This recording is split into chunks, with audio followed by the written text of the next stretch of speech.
Welcome to Ryerson's Department of Architectural Science. I'm Vivian and I'll be showing you around our building today.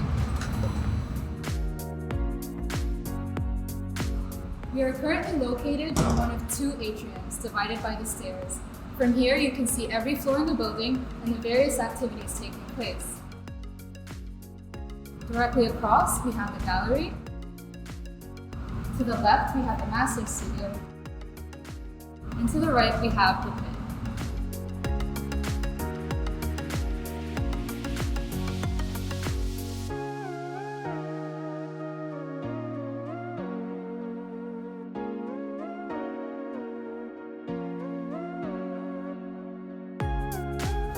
This is the first-year graduate studio, where students focus on a critical study of architectural practice, both in its contemporary forms and in its future potential. And behind me is the door to the graduate faculty offices.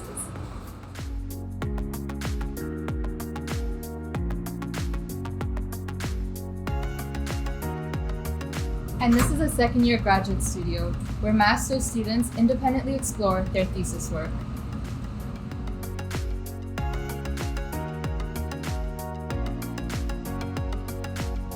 The pit is an informal gathering space where people can sit on the step seating along the side or on the chairs usually organized in the center. The flexibility of this large space allows for many different activities, such as studio chalk talks, design crits, guest lectures, and student-run extracurricular activities. And finally, on the second floor is the main office where you can come to for admin and course-related issues, to find resources, and to book rooms for student-led events. You can also find all the admin staff here. Studio is where most, if not all, architecture students work. This space fosters collaboration and an understanding of the architecture design process. The studios allow students to work, build models, and learn from one another through engaging with peers. Here on the third floor, this is the third-year studio.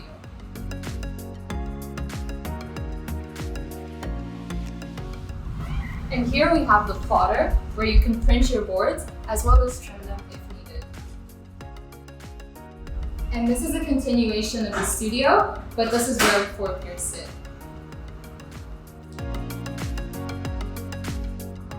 Crit spaces allow students to present their work during pinups and reviews, where professors invite guest critics who tend to be working professionals. Equipped with projectors, these spaces facilitate digital presentations, live tutorials, and student-run extracurricular activities.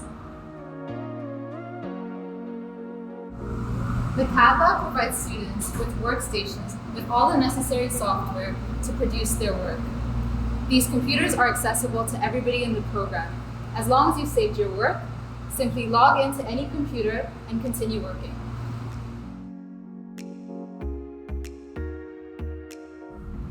And down the hall, we have the IT support office, where students can come with any technical issues on their laptops or the CAD Lab computers. This is the entrance to the faculty offices. To set up appointments to meet with professors, students can sign up on their doors or email them. They're all approachable.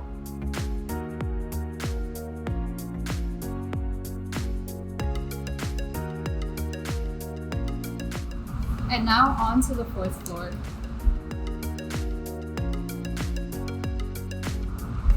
And here we have another crit space, similar to the one on the third floor.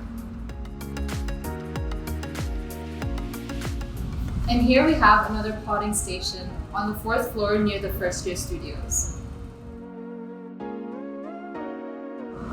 First and second-year students will have their studios on the fourth floor, where they'll each get their own desk, which comes with a pinup board, a light bar, a supply drawer, and a portable cubby, in addition to a personal locker.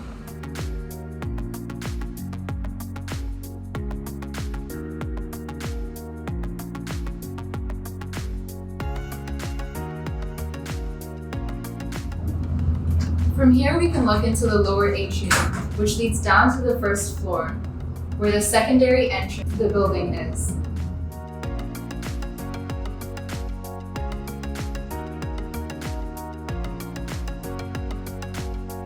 And here we have the lecture hall in the architecture building. Students occasionally have classes here, however, this space is shared with other programs at Ryerson.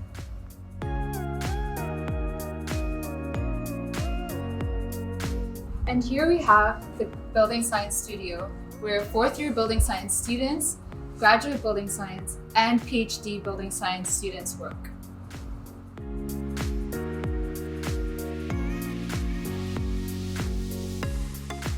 And down this hall, we have the fabrication facilities, materials store, and building science lab.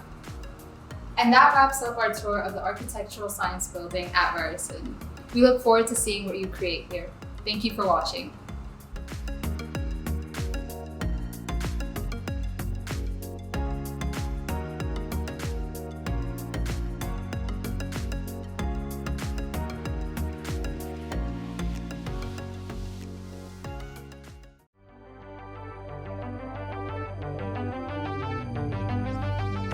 The lab in architecture basically services all of our undergrad and master's students in the building.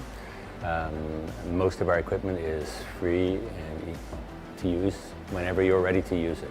Woodworking, 3D printing, laser cutting, CNC cutting. Now we're getting into robotics. It's a growing trend, just getting more and more sophisticated cutting operations because we need to make more and more precise objects. In high school, we didn't have a wood shop really, so I was pretty impressed by all the different tools that we had and all the different materials too. And all the people here are super helpful, which was also kind of a surprise because I didn't know how to use anything. Looking back at it now, I'm pretty happy with seeing how much I've developed and how much I've learned of things that seem so unfamiliar to me. A lot of architecture schools don't really have vast resources for equipment and or space to use it in.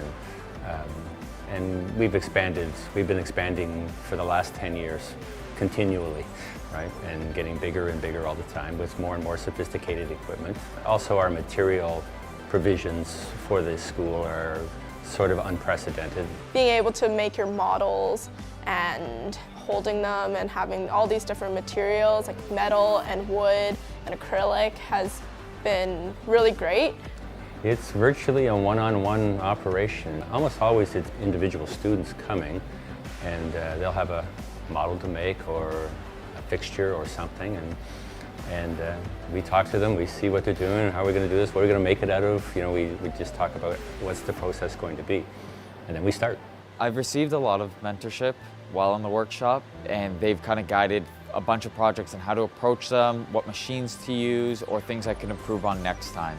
You have a better understanding of how things get built together because you've done it yourself at school. The skills I believe I've learned through the workshop that I can apply throughout my career is just the forethought in going into every project before you come in and making sure every detail is correct before you even start. Just being able to get the proper help here, and people are really, really resourceful, so Ryerson's definitely really great for that.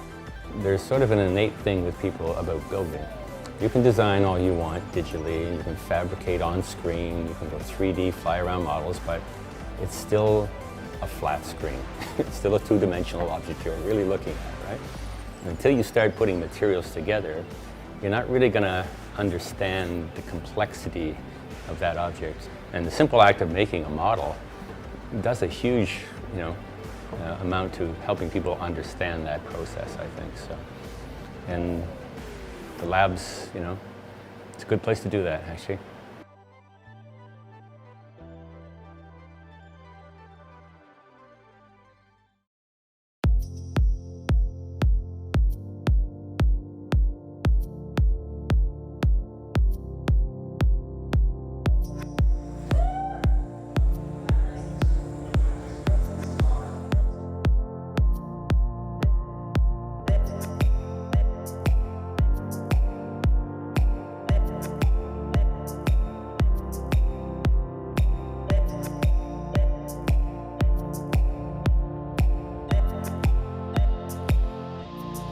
There's a conclusion to my illusion, I assure you this. There's no end to this confusion if you let it wish. You well, sold to sell, highest bidders came to tell what you're getting.